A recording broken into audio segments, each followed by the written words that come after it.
தமிழகம் எங்கும் Max Gold cash for your gold. Max Gold நீங்க தங்க மட்டும் இல்லைங்க, பிளாட்டினம், டைமண்ட், சில்வர், ரூபினி எதை வேணாலும் விற்கலாம். உங்களுக்கான பணம் ரொக்கமா கையிலயோ இல்லைன்னா பேங்க் அக்கௌண்ட்லயோ உடனடியாக செலுத்திடுவாங்க.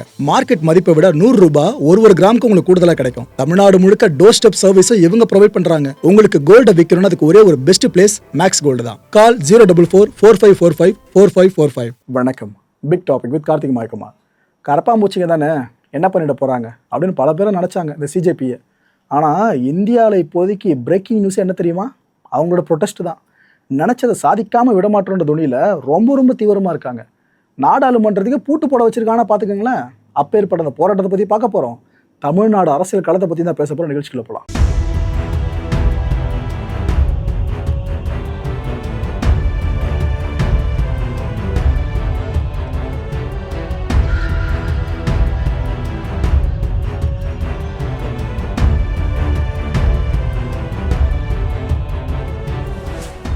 இந்த விளாத்திக்குள்ள திமுக எம்எல்ஏ இருக்கார்ல மார்க்கண்டேயன், அவர் சும்மா இல்லாமல் ஸ்டேஜில் ஏறி சிஎம்மோட எலும்பை உடைச்சிருவேன், அப்புறம் சில வார்த்தைகள் பொது நாகரிகம் கருதி நான் சொல்ல விரும்பல, அந்த வார்த்தைகளை பயன்படுத்தி சிஎம் ஒருமையில் பேசியிருந்தார்.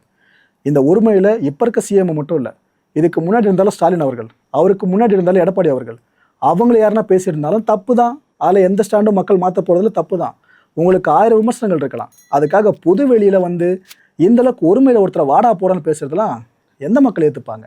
அதுவும் அரசியல் தலைவர்கள்னால் ஒரு பக்கம் என்னப்பா அவங்க இப்படி பண்ணுறாங்க அப்படின்ற ஒரு விமர்சனம் இருக்குனாலும், இன்னொரு பக்கம் எண்டாவது தலைவர்கள் நம்மளுக்கு அந்த கட்சியை பிடிக்குதோ இல்லையோ, ஆனால் அவங்க ஆட்சினாக்கா அவங்க தான் நம்மளுக்கு சிஎம்னு அந்த முடிவில் இருக்கும். அதை தாண்டி இவர் பேசினார் பார்த்தீங்களா, வழக்கு பதிவு பண்ணப்பட்டுச்சு. ஒரு பிரிவு இல்லை, 3 பிரிவின் கீழே வழக்கு பதிவு பண்ணிட்டாங்க. இந்த விஷயத்தில் அமைச்சர் வன்னியரசு இருக்கார்ல, அவர் இப்போ என்ன தெரியுமா சொல்லியிருக்காரு? வன்முறையை தூண்டுற வகையில் மார்க்கண்டேயன் பேசியிருக்காரு. ஏதோ சிஎம்மோட எலும்பு உடைப்பாராமே, அப்படியா அப்படின்னு கேட்குறாரு. சட்டப்பேரவை தலைவர் உரிய ஆக்ஷன் எடுக்கணுங்க மார்க்கண்டேயன் மேலே. எலும்புன்றது எல்லாருக்கும் இருக்குப்பா, இதை ஞாபகப்படுத்த விரும்புகிறேன் அப்படின்றாரு. புரிகிறதா? Okay, right. தோல்வி விரக்தியில் திமுக அநாகரிகமாக நடந்திருக்குன்னு யார் இந்த விஷயத்த சொல்கிறாங்க? அழுத்தி வன்னியரசு அமைச்சர் அவர்கள் சொல்கிறாங்க. மக்களே மறந்துடாதீங்க, திமுக கூட்டணியிலிருந்து நாங்கள் மொத்தமாக வெளியே வந்துட்டோன்னு விசிகா இன்னும் அதிகாரப்பூர்வமாக அறிவிக்கலை. அது நடந்துடும் தான் பேச்சு இருக்குது, பட் இன்னும் அறிவிக்கலை. அதுக்கு முன்னாடியே இது போல வார்த்தைகளை கேட்க ஆரம்பிச்சிட்டோம். ரைட்டு. மார்க்கண்டேயன் அவர்களை கைது பண்ணாங்களே போலீஸார், இதை கண்டித்து ஆர்ப்பாட்டத்தில் ஈடுபட்டாங்க சில திமுக முன்னாள் அமைச்சர்கள். அதில் குறிப்பிட்டு சொல்லணும்னா அனிதா ராதாகிருஷ்ணன் இருக்கார்ல, இவரும் ஆர்ப்பாட்டத்தில் ஈடுபட்டாருங்க. அப்போ அவரை கைது பண்ணுறதுக்கு போலீஸார் அந்த இடத்துக்கு வந்துட்டாங்க. ஆர்டர் மேலேருந்து கொடுத்துறாங்க போல இருக்குது, அனுமதி இல்லாமல் ஆர்ப்பாட்டம் பண்ணுறாங்களா, அரெஸ்ட் பண்ணுங்க அப்படின்ட்டு. ஸோ போலீஸார் நெருங்கிட்டாங்க. திடுதிப்புன்னு அவர் என்ன பண்ணிட்டார், காரில் ஏறி அமர்ந்துட்டார். அமர்ந்துட்டு மயக்க வருது, ஆஸ்பத்திரிக்கு போகிறையா அப்படின்னு அங்கேருந்து அனுத்த ஆரம்பிச்சிட்டாருங்க. அதுக்கப்புறம் கார் அங்கேருந்து மூவ் ஆகிடுச்சு. இந்த விஷயம்லாம் நடந்திருக்கு களத்தில். இன்னொரு பக்கம் ஸ்டாலின் அவர்கள் இப்போ லண்டன்லேருந்து திரும்பி சென்னை வந்தாச்சா, இதுக்கப்புறம் நிறைய அறிக்கைகளை தொடர்ந்து பார்க்க போகிறோமா நம்ம. இப்போ ஸ்டாலின் அவர்கள் என்னென்ன சொல்கிறாங்கன்னு பார்த்தீங்கன்னா, மைதானத்தில் மாத்திரை அரைச்ச அமைச்சர் யாரை சொல்கிறார் புரியுதா? சொந்த கட்சி பெண்ணையே கூட்டுப்பாலியல் செஞ்சவங்க, இவங்க மேலே ஆக்ஷன் எடுக்க வக்கில்லாத தாவேக அரசு அரசியல் விமர்சனங்களுக்கு மட்டும் அலறி துடிச்சு கைது பண்ணுறீங்களே, இதெல்லாம் ஏன் பண்ணுறீங்க அப்படின்னு கேட்குறாரு. தமிழ்நாட்டில் சட்டத்தோட ஆட்சியா இல்லை சாத்தானின் ஆட்சியான்னு கேட்குறாரு. எப்படி இந்த ஈவில் டெவில் இந்த வார் போயிட்டே இருக்குல்ல. அதாவது திமுகவை சிஎம் விஜய் அவர்கள் எப்படி கிளைம் பண்ணுவார், தீய சக்தின்னு. இப்போ டிஎம்கே டிவிகே எப்படி கிளைம் பண்ணுறாங்க, சாத்தானிய ஆட்சின்னு கிளைம் பண்ணுறாங்க தாவேக்கோட ஆட்சியை. இந்த அளவுக்கு வார்த்தை பரிமாற்றம் டெவில் வர்சஸ் ஈவல்னு பெருசாக போயிட்டு இருக்க மாதிரி இருக்கு இப்போ சோஷியல் மீடியா முழுக்கவே. இந்த சோஷியல் மீடியா தாக்கம் இருக்குல்ல, இது ஸ்டாலின் அவர்கள் மனசுலையும் நல்லா போயிருக்கிறது. இந்த வார்த்தை பிரயோகங்கள் மூலமாக தெளிவாக தெரிஞ்சுக்க முடியுதுங்க. இந்த ஜென்ரேஷனுக்கும் அரசியல் சார்ந்து நாம கொஞ்சம் ரீச் பண்ணணும்னு வார்த்தைகள் பயன்பாடும் அந்தளவுக்கு மாறி இருக்கு. ஸோ இவர் அந்தளவுக்கு கொந்தளிச்சிருக்காரா அந்த எம்எல்ஏ அரசு விவகாரத்தில். இன்னொரு பக்கம் பாஜக அவங்க சைடில் என்ன நம்ம சொல்கிறாங்க, மார்க்கண்டேயன் கைது பண்ணது வரவேற்புக்குரியதா அப்படின்றாங்க. நல்லா கேட்டுச்சா மக்களே?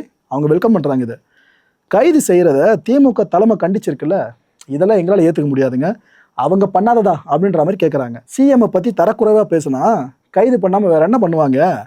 திமுக ஆட்சியில் மோடி அவர்களை பற்றியும் சரி, அமித்ஷா அவர்களை பற்றியும் சரி அவ்வளோ பேசுனீங்களே, புகார்கள் அவ்வளோ கொடுத்தமே, ஆனால் ஆக்ஷன் எடுக்கலையே உங்கள் ஆட்சியில். அப்படின்னா இப்போ சிஎம் விஜய் என்ன தெரியுமா பண்ணணும், நிலுவையில் இருக்க அந்த புகார்கள் இருக்குல்ல, அது மேலே ஆக்ஷன் எடுக்கணும்னு சொல்லி கேட்குறாங்க. வெந்த புண்ணில் இன்னும் வேலை பாய்ச்ச சொல்கிறாங்க. ஒரு கைதுக்கே இப்படி திமுகவினர் அந்தளவுக்கு ஆர்ப்பாட்டம் இறங்கியிருக்காங்க. இதுக்கு முன்னாடி கொடுத்த புகார்கள் இருக்குல்ல, அதில் ஃபுல்லாக ஆக்ஷன் எடுக்கணும்னா நிறைய திமுகவினர் மேலே ஆக்ஷன் எடுக்கிற மாதிரி ஆகிடும். அதுதான் பாஜகவினர் இப்போ இங்கே மென்ஷன் பண்ணியிருக்காங்க. At the same time TVK ID wing அவங்க என்ன தெரியுமா பதிலடி கொடுத்துருக்காங்க, விதைத்த வினைகளை திமுக மேன்மேலும் அறுவடை செய்ய போகிறதுன்னு சொல்றாங்க. ஜனநாயகம் அப்படின்னு எதிர்க்கட்சி அகத்தாலம் பேசுது திமுக அப்படின்ற வார்த்தை பிரயோகங்கள். சத்திய ஆட்சி எது, சாத்தான் ஆட்சி எதுன்னு மக்களுக்கு நல்லா தெரியும்ன்றது ஸ்டாலின் சாருக்கே நல்லா தெரியும். தன் கட்சி ஆபாச பேச்சாளர்களை வன்மம் ஊட்டி வளர்க்குற கட்சி தான் திமுகன்னு இவங்க இந்த அளவுக்கு பதிலடி கொடுத்துருக்காங்க. இந்த வார்த்தை மோதல் எவ்வளோ பெரிய போரா வெடிச்சிருக்குல்ல, டிஎம்கே வர்சஸ் டிவிகே. இதுக்கு மத்தியில் அதிமுக பலவீனம் அடைஞ்சிட்டு இருக்குல்ல, அது இன்னும் தேய ஆரம்பிச்சிருச்சிங்க. போகிற போக்க பார்த்தா பொதுச் செயலாளர் அந்த போஸ்ட்டுக்கு புதுசாக ஆளை தேடுற நிலைமை ஏற்பட்டாலும் ஆச்சரியப்படுத்துகிறது. அவ்வளோ பெரிய இஷ்யூவாக மாறிக்கிட்டு இருக்கு.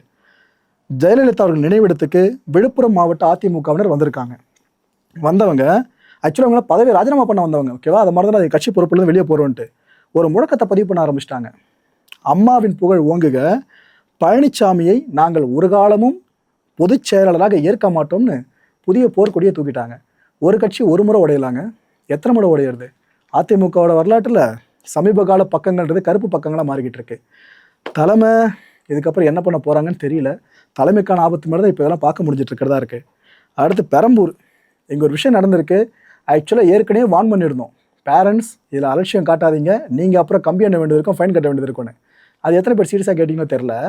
பெரம்பூர் சம்பவம் நடந்துக்கிறது எங்கே, நம்ம சிஎம் தொகுதி. 13 வயசு சின்ன பையன் ஒருத்தன். இந்த பையனுக்கு 2 வீலர் கிடச்சிருக்குங்க கையில். அந்த பையன் ஹெல்மெட்டை போடாமல் ஒன்றும் போடாமல் ஃப்ரெண்ட்ஸை கூப்பிட்டு 2 பேர் ஃப்ரெண்ட்ஸை கூப்பிட்டு ஜாலியாக ரைடு போயிருக்காப்புல. 13 வயசு பையன். இந்த விஷயம் வீடியோ வேறு வெளியே வந்துச்சா, இதில் போலீஸ் ஆக்ஷன் எடுக்காமல் இருப்பாங்க, எடுத்துட்டாங்க. என்ன ஆயிடுச்சு, இந்த பையனை வண்டி ஓட்ட அனுமதிச்சாங்கன்னு சொல்லிட்டு அந்த பையனோட அம்மா இருக்காங்களா, அம்மா, அவங்க மேலே வழக்கு பதிவு பண்ணப்பட்டிருக்கு. ஸோ குட்டி பசங்க வீட்டில் இருக்கவங்களே ஏதாவது ஜாலியாக இருக்கலாம் வண்டி ஓட்டலான்னு ஆசைப்பட்டீங்கன்னா உங்கள் அம்மா அப்புறம் ஜெயிலுக்கு போனால் பரவாயில்லையா உங்களுக்கு, இதை மைண்டில் வச்சுங்க. அந்த பையன் பயன்படுத்துகிற வாகனம் இருக்குல்ல, அதையும் பறிமுதல் பண்ணிட்டாங்க. ஸோ கேஸை ஃபைல் பண்ணியிருக்காங்க. பேரண்ட்ஸ் அலர்ட்டாக இருங்க, பசங்கிட்ட வண்டியெல்லாம் ஓட்டுறதுக்கு கொடுக்கவே கொடுக்காதீங்க. அண்ட் அடுத்து இந்த அம்மா ஒரு வேலையை பார்த்து விட்டுருக்கிறதா முதற்கட்டமாக தகவல்கள் வெளியே வந்திருக்கு. அது கன்ஃபார்ம் ஆகிற பட்சத்தில் தமிழக தாய்மார்கள் கொந்தளிப்பீங்க. அப்பேற்பட்ட விஷயம் என்னென்னா, நம்ம ஈரோடு பவானி இருக்குல்ல, அங்கே இருக்க ஒரு தனியார் மருத்துவமனை. இந்த மருத்துவமனையில் ஒரு குழந்தை பிறந்திருக்குங்க, பெண் குழந்தை. குழந்தை பிறந்த ஒரு 14 மணி நேரம் தான் இருக்கும். அதுக்குள்ளே அந்த குழந்தை இறந்துருச்சுன்னு செய்தி வருது. என்ன எதுன்னு சொல்லிட்டு பிரேத பரிசோதனைக்காக அந்த பிஞ்சு உடல் பிரேத பரிசோதனை சார்ந்து எடுத்துகிட்டு போயிருக்காங்க. சோதனை பண்ணி பார்த்ததில் அந்த குழந்தையோட உடம்புல காயம் இருந்திருக்கிறது கண்டுபிடிக்கப்பட்டிருக்கு. கழுத்தில் காயம் இருந்திருக்கு. என்னன்னு பார்த்தா கழுத்தை நெரிச்சு சாவடிச்சிருக்காங்க. பிறந்து 14 மணி நேரமே ஆன பெண் குழந்தை, ஒரு பச்சிளம் குழந்தை. இந்த வேலையை யார் பார்த்துருப்பான்னு சந்தேகம் தெரியுமா? இப்போது அந்த பாட்டி பேர் தங்கமணி, என்ன மாதிரி பேர் வச்சுருக்காங்க பார்த்தீங்களா? இந்த அம்மா பிடிச்சி இப்போ விசாரிக்க ஆரம்பிச்சிட்டாங்க, கைது பண்ணியிருக்காங்க. இப்போது பிரைமா ஃபேஸ் இல்லாமல் அரெஸ்ட் நடந்திருக்க வாய்ப்பு இல்லைல்ல. ஸோ இப்போது என்ன நம்ம சந்தேகிக்கப்பட்டுருக்கு, ஒருவேளை 2வது குழந்தையும் பெண் குழந்தையாக பிறந்ததுனால இவங்க இந்த முடிவு எடுத்திருப்பாங்களோன்னு அப்படி ஸ்பெகுலேட் பண்ண ஆரம்பிச்சிருக்காங்க. இது உண்மையாக இருக்கும் பட்சத்தில் குழந்தைனாலே குழந்தை தான், அதில் என்ன ஆண் குழந்தை பெண் குழந்தை பிரித்து எல்லாத்தையும் பாகுபாடாக வச்சு என்னத்தை சாதிக்க போகிறீங்க? நிறைய பேர் ஆண் பிள்ளைகள் வேணும்னு ஆரம்பிச்சுட்டு இருக்கீங்களா வீட்டில். ரியாலிட்டிக்கு வாங்க. எவ்வளோ பொம்பளை பசங்க வீட்டை காப்பாற்றிக்கிட்டு இருக்கான்ற ரியாலிட்டி உங்களுக்கு புரியுதான்னு தெரியல. நிறைய ஆம்பளை பசங்க பேரண்ட்ஸை நடுத்தரில் விட்டு போயிருக்குங்க, அது ஒரு பக்கம் நடந்துக்கிட்டு இருக்கு. ஆனால் இந்த நேரத்தில் வந்து பெண் குழந்தைகளே வேணாம், ஆண் குழந்தைகளே வேணும்னாக்கா கடவுள் கிருபையில் எந்த குழந்தை உங்களுக்கு பிறக்குதோ அந்த குழந்தை சார்ந்து சந்தோஷமாக இருங்களா. குழந்தையாக பாருங்கள், அதுலேயும் பாலின பாகுபாடை கொண்டு வந்து திணிச்சு வைக்காதீங்க. அண்ட் இவ்வளோ கான்ஃப்ளிக்ட்டுக்கு மத்தியில் நாடாளுமன்ற மழைக்கால கூட்டத்தொடர் ஆரம்பிச்சது. இதில் திமுக எம்பிஸ் இருக்காங்களே, அவங்க பச்சை துண்டை அணிஞ்சிட்டு வந்தாங்க. இந்த மேகதாது அணை இஷ்யூ இருக்குல்ல, இதை பற்றி பார்லிமெண்ட்டில் விவாதிக்கணும்னு அவங்க இந்த கோரிக்கை முன் வச்சு வந்தாங்க. இன்னொரு பக்கம் இந்த நீட் வினாத்தாள் கசிவு விவகாரம் இருக்குல்ல, அது பெருசாகிடுச்சு நாடாளுமன்றத்தில். அதை பற்றி பெருசாக விவாதிக்கணும்னு கேட்கவே அமளி துமளி ஹெவியாகிடுச்சு. முதல்ல அவையை ஒத்தி வச்சாங்க, திரும்ப கூடிச்சு, திரும்ப அவையை ஒத்தி வச்சாங்க, திரும்பவும் கூடிச்சு, திரும்ப அவையை ஒத்தி வச்சாங்க. 3 முறை ஹேட்ரிக்காக ஒத்தி வச்சுட்டே இருந்தாங்க. இதுக்கப்புறம் இது வேலைக்கு ஆகாதுன்னு 4 முழுக்க அவை ஒத்தி வைக்கப்பட்டுருச்சு. ஆக்சுவலாக இன்னொரு விஷயம் சொல்லிடுறேன், நாடாளுமன்ற வளாகத்தில் இந்தியா கூட்டணியோட ஒரு மீட்டிங் ஒன்று நடந்துச்சுங்க. ராகுல் காந்தி அவர்கள் இருந்தாங்க. அந்த மீட்டிங்கில் டிஎம்கே எம்பிஸ் கலந்துக்கல. அண்டு பார்லிமெண்ட்டில் டிஎம்கே எம்பிஸ் ஒரு பக்கம், காங்கிரஸ் எம்பிஸ் இன்னொரு பக்கம் மிடில் போட்டாங்க. ஆஃப்டர் ஆல் கற்பாம்பூச்சிஸ் அப்படின்னு நினச்சாங்களே. ஆனால் அந்த காக்ரோச் ஜனதா பார்ட்டியை சேர்ந்தவங்க, அந்த அமைப்பு சார்ந்த ஆர்வம் கொண்டிருக்க இளைஞர்கள் என்னென்ன பண்ணியிருக்காங்க தெரியுமா? இப்போது மக்களை நான் மிகைப்படுத்தலை, உண்மையில விஷயம் சொல்கிறேன். நேபாள், பங்களாதேஷ் நம்ம பார்த்த சில சினாரியோஸ் இருக்குல்ல, அங்கே போராட்டங்கள் கலவரமாக வெடிச்சு என்னென்ன மாறிச்சு, ஆட்சி மாற்றம் ஏற்பட எல்லாமே பார்த்தோம்ல. அது போல ஒரு விஷயத்துக்கு விதை போட்ட மாதிரி தான் அமைஞ்சிருக்குங்க. என்னென்னா, இந்த உண்ணாவிரதம் மேற்கொண்டிருந்தாங்களே, இதுக்கப்புறம் 20ஆம் தேதி போல் நாங்கள் பார்லிமெண்ட் நோக்கி போவோம்னு சொன்னாங்களே, கிளம்பிட்டாங்க. இந்த சிஜேபியை சேர்ந்தவங்க நாடாளுமன்றம் நோக்கி ஊர்வலமாக போக ஆரம்பிச்சிட்டாங்க. போலீஸ் ஒரு இடத்துல தடியடி நடத்தினாங்க. அப்புறம் கண்ணீர் புகை குண்டுகள்லாம் பிரயோகப்படுத்தினாங்க. உச்சகட்ட பதட்டமான சூழல் அங்கே ஏற்பட்டுச்சு. ஸோ பார்லிமெண்ட்டுக்கு எல்லாம் வராங்கன்ற விஷயம் தெரிஞ்சது. இப்போ மழைக்கால கூட்டத்தில் போயிட்டு இருக்குல்ல, அந்த பார்லிமெண்ட்டோட கேட் இருக்குல்ல, அதெல்லாம் பூட்டிட்டாங்க. பார்லிமெண்ட் கேட்டை ஃபுல்லாக பூட்டிட்டாங்க. 5 மெட்ரோ நிலையங்களையும் மூடிட்டாங்க. அண்ட் இணையதள சேவை இருக்குல்ல, துண்டிக்கப்பட்டுருச்சு. இந்த அளவுக்கு போயிருக்கு அசாதாரண சூழல் அங்கே டெல்லியில்.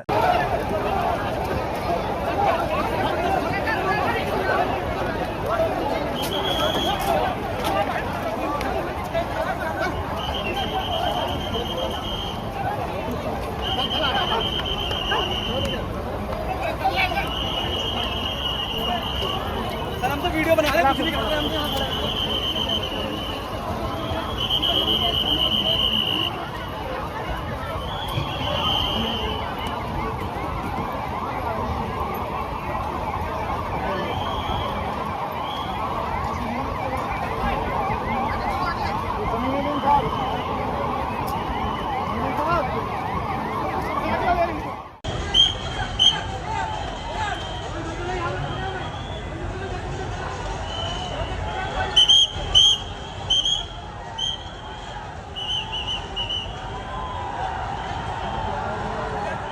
இப்போ மத்திய அரசுக்கு பயங்கரமான ப்ரெஷர் கரப்பாம்பூச்சிசால பில்ட் ஆகிடுச்சா.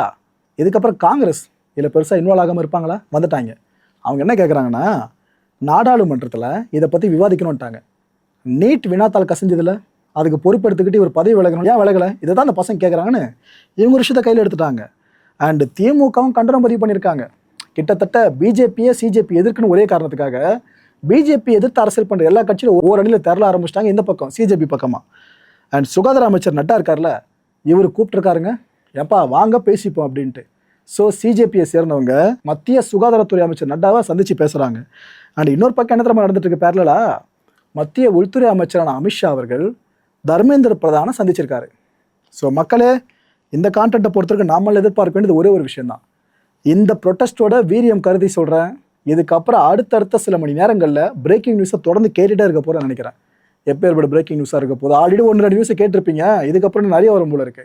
அடுத்த நிகழ்ச்சியை சந்திக்கலாம். நன்றி, வணக்கம். தமிழகம் எங்கும் Max Gold, cash for your gold. Max Gold நீங்க தங்க மட்டும் இல்லைங்க, பிளாட்டினம், டைமண்ட், சில்வர், ரூபினி எதை வேணாலும் விற்கலாம். உங்களுக்கான பணம் ரொக்கமா கையிலயோ இல்லைன்னா பேங்க் அக்கௌண்ட்லயோ உடனடியாக செலுத்திடுவாங்க. மார்க்கெட் மதிப்பை விட 100 ரூபாய் ஒரு கிராமுக்கு உங்களுக்கு கூடுதலாக கிடைக்கும். தமிழ்நாடு முழுக்க டோர் ஸ்டெப் சர்வீஸும் இவங்க ப்ரொவைட் பண்றாங்க. உங்களுக்கு கோல்டை விற்கணும்னு அதுக்கு ஒரே ஒரு பெஸ்ட் பிளேஸ் மேக்ஸ் கோல்டு தான். கால் 04445454545. என் அன்பார்ந்த மாயம் ஸ்டுடியோஸ் நேயர்களே, மாயம் பக்தின்னு ஆன்மீகத்துக்காக பிரத்யேகமாக ஒரு சேனலை கொண்டு வந்திருக்கோம். மறக்காம சப்ஸ்கிரைப் பண்ணி அந்த சேனலுக்கு உங்களோட ஆதரவை மனப்பூர்வமாக தெரிவிங்க.